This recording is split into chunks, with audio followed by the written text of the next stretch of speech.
నీ జీవితంలో నీకు ఎదురయ్యే ప్రతి యుద్ధం నీకు విజయాన్ని ఇవ్వటానికే దేవుడు అనుమతిస్తున్నాడు అంటాడు కదా యోబు భక్తుడు.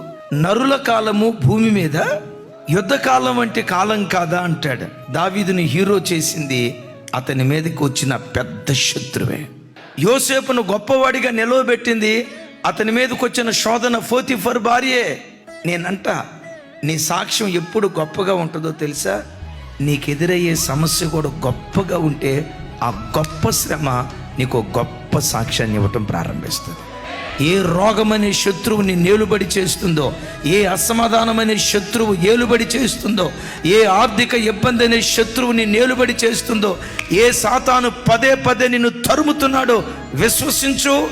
నిన్ను తరమాలని ప్రయత్నం చేస్తూ నీ మీద యుద్ధానికి వచ్చిన శత్రువులను ఒకానొక రోజు నీ పాదముల కింద నా దేవుడు అణుచును గాక.